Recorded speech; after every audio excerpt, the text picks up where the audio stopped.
Welcome back to our second part of this conversation on white privilege in American society with our two national champions of collegiate debate. The show last time was talking largely about the argumentation of the critique of white privilege, its effect, what it is, and its effect on American society, and ways in which to begin to move past it so that we can develop to our full potential.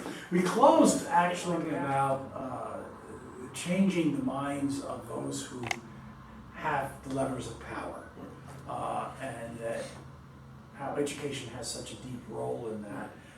I would go a little further than that. I think debate has a pivotal role in changing the minds of the power elite, because where does the, I don't want to toot the horn of debate, but I will, where does the power elite come from generation after generation? It comes out of American debate, out of high school debate, out of college debate.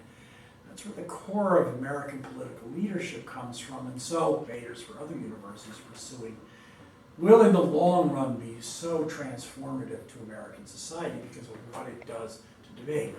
And I did want to tell my own little narrative, because we're going to talk about how you're changing American debate, and narrative is one of them.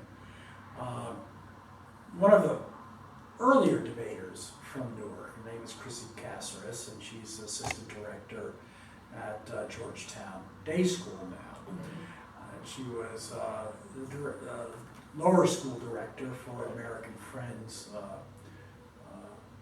School in Pennsylvania. Pretty wealthy school. And I was really upset with her. I hope that Chrissy's listening to this. Because I felt she left her roots and went to live amongst the elite.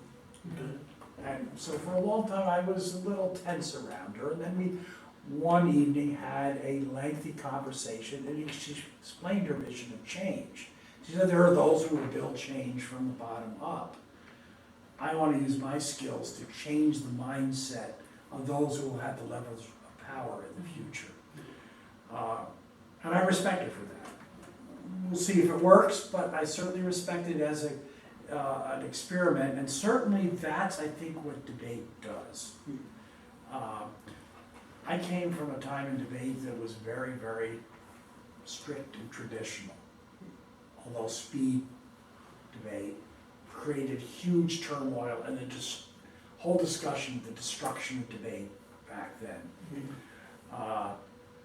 And you all have changed debate in really deep ways so I want to get away from the white privilege argument for a moment to the overall discussion of where is debate going? Where is this training of the next generation of leaders going? So I want to start with the narrative. Because when I debated, the narrative didn't exist. Certainly not as a 1AC or a 1NC, first affirmative construction or first negative construction, and certainly not as legitimate evidence. You both promote the use of narrative deeply and passionately. Why? Well, that wasn't always how I debated. I originally started out debating topicality, which is just an argument about definitions and how we should come and understand what the rules of debate really look like. I think that what happens is there's a shift in your consciousness. The older you get, the more things that you see, the more things that you experience. And I think that I have decided to use debate as that platform to kind of explain the things that I've experienced and that I began to see. What we kind of call it now isn't just narrative debate, but there's this term that people are using called performance debate Yes. to kind of explain it. They call it performance debate because it's one that incorporates a bunch of different elements. So we use music, we use narrative, we use poetry, we use other voices or other different media outlets. Yeah. We use comedy, we do interactions with the audience, breaking the fourth wall. All these things would be a part of performance debate is what they call it. I consider myself just a debater. I don't really, stick to the labels, but I do know that the way I approach the activity is a lot different than a lot of the other people, Georgetown, Northwestern, Michigan. We obviously see that there are different styles in what we do. But I think the biggest thing that made me begin to understand my personal experience was that I can't get rid of it anywhere that I go. No matter if I'm at debate or if I'm at class, I'm inherently still a black woman who experiences being a black woman no matter where I go. Because it was something that I could not escape. Instead of it being something that kept me down, I decided to use it as something that could uplift me and find a different, avenue of use for it. So. But how is this policy debate? I think what we do is, I think that we reframe the parameters around what is considered intellectualism, what is considered legitimate in a debate room. So usually traditional policy at a debate, you need a card, get a source, cut it, put it on a piece of paper, and then that is law. That is knowledge. And I think that what that production of knowledge does is it has a way of excluding personal experience from what we discuss in round. And I think that privy to our last conversation on white supremacy, which is that we need to have interpersonal relationships into the way in which we discuss our politics, right? It can't just be politics as usual that is completely separated from who we are. Rather, I think who we are is fundamental into, establishing a politic or a policy, right? When you do a policy, even political leaders now, when they do a policy, it's in the favor of their constituency. So it's in the favor of the experiences that are lived by their constituents. So as debaters, we use our experiences to promote what we feel is the best policy.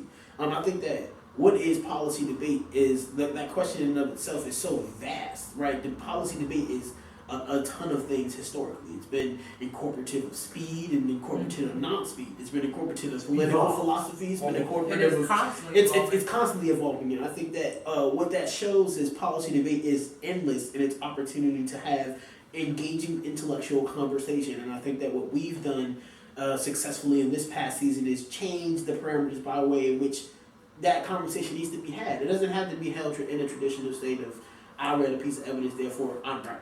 At least it sometimes can be held in the context of performance, right? Performing certain cultural practices that have been used to basically open up political dialogue historically.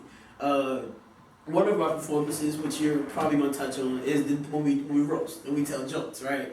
And we tell jokes and we engage in the context of the process of the dozens, where we would, tell jokes about the other team or tell jokes about their arguments or the process of debate in and of itself. And the point of that is not just to pick fun.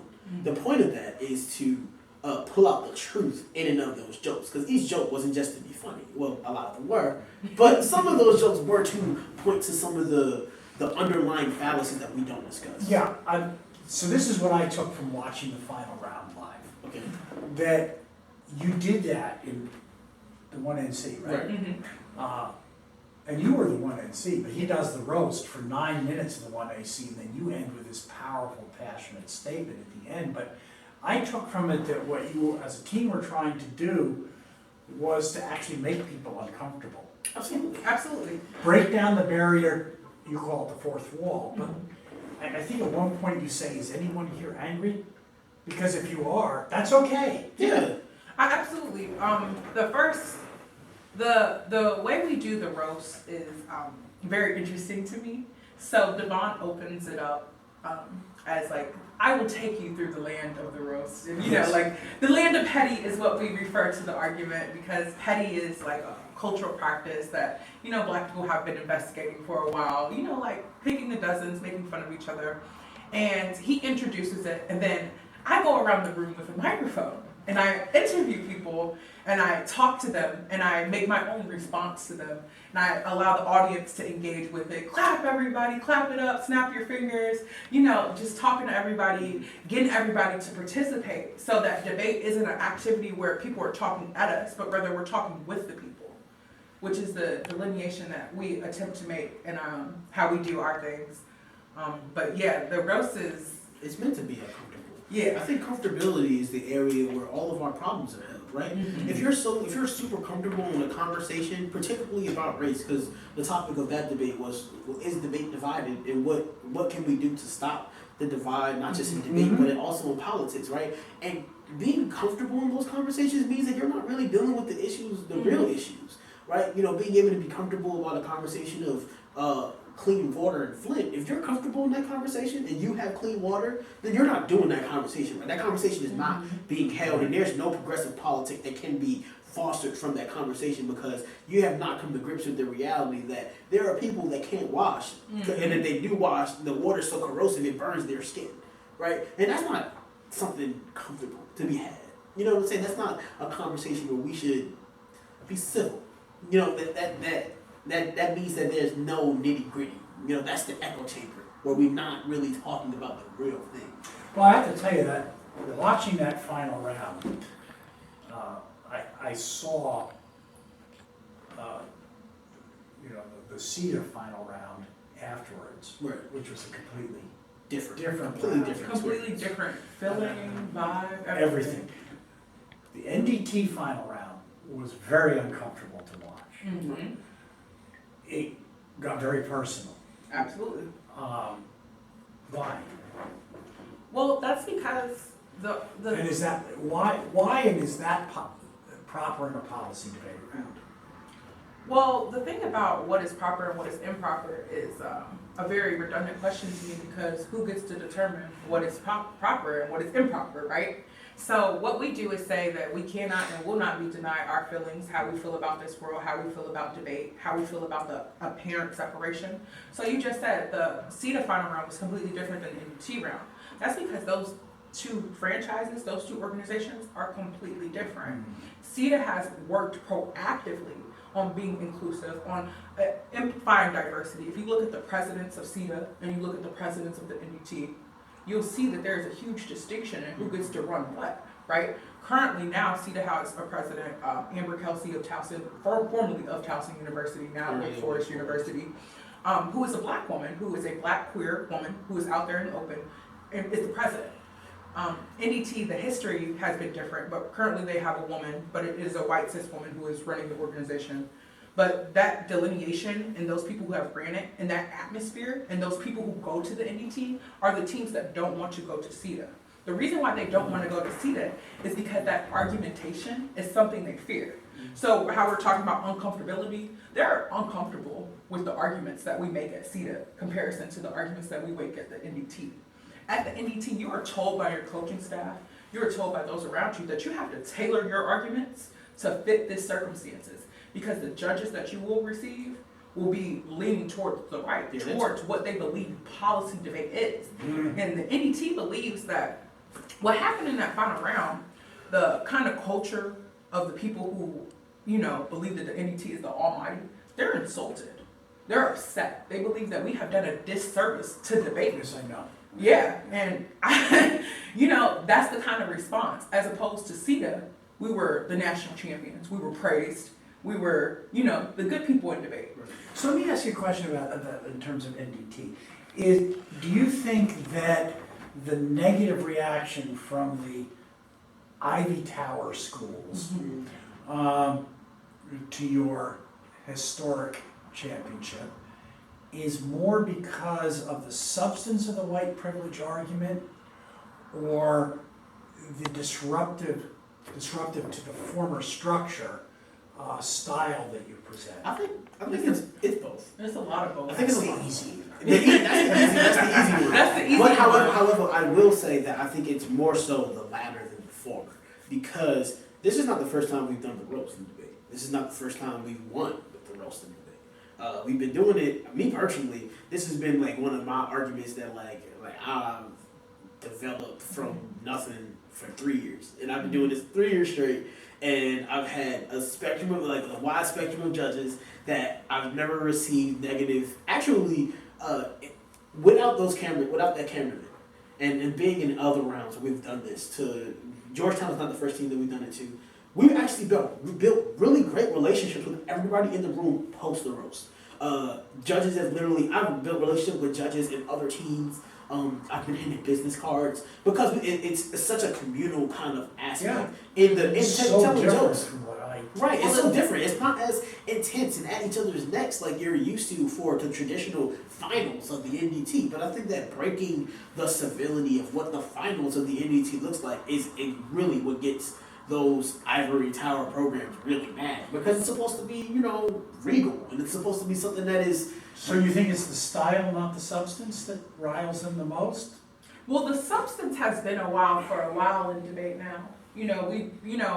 Towson, Emporia, Louisville, the Louisville Project. These things of questioning, calling out white privilege have been a while for a little bit over a decade Even now. bigger schools are starting to do it now. Wake Forest is like one of the best teams at criticizing... Elijah Smith is the... Right, but criticizing anti-blackness in the country. What's another school?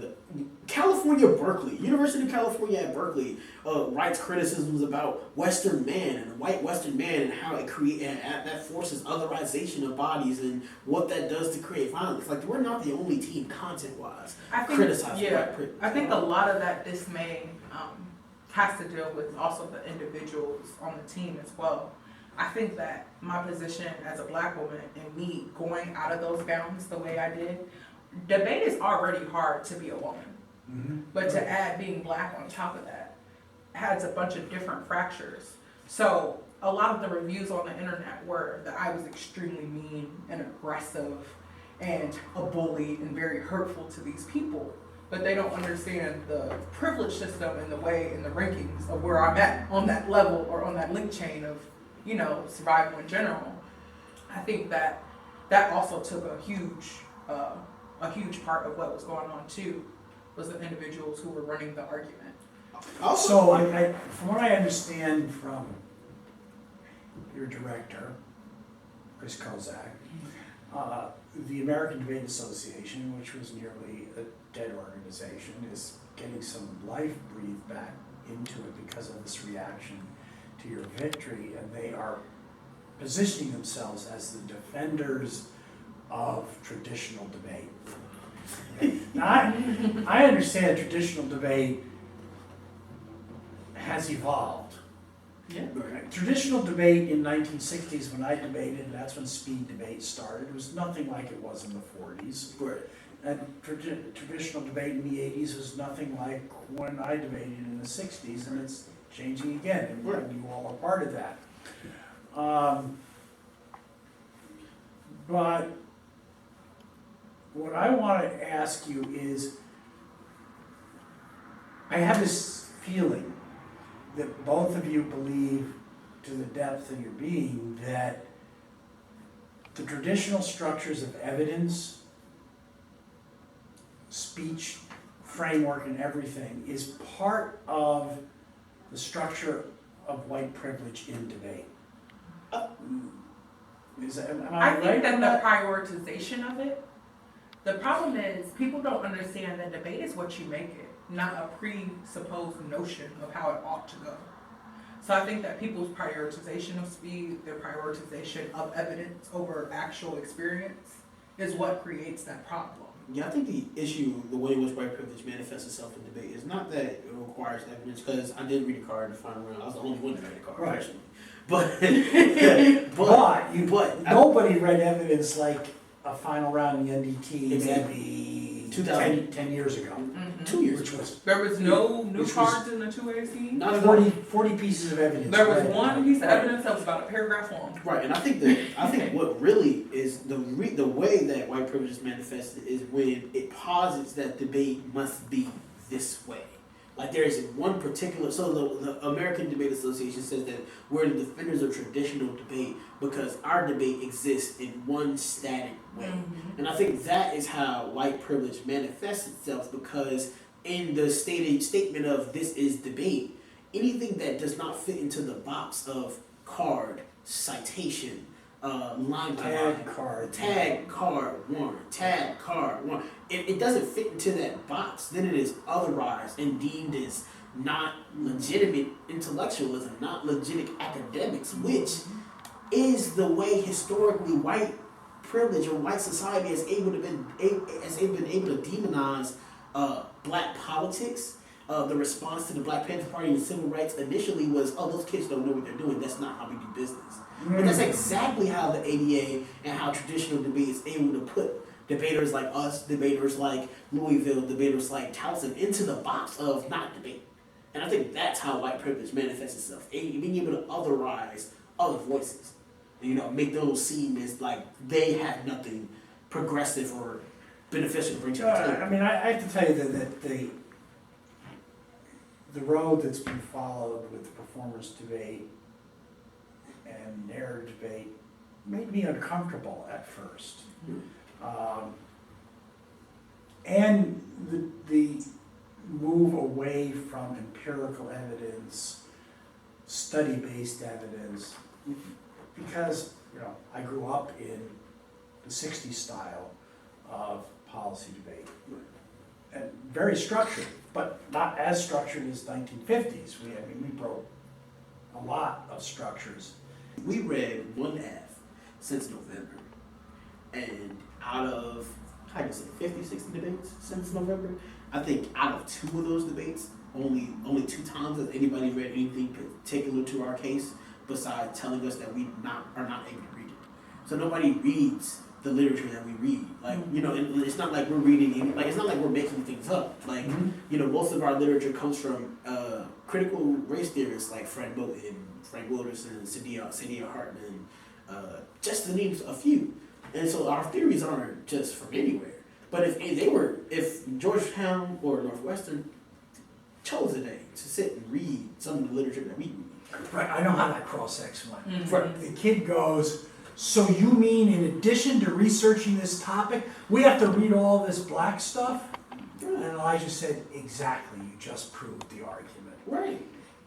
Because we read all their stuff. It's always a one-way street.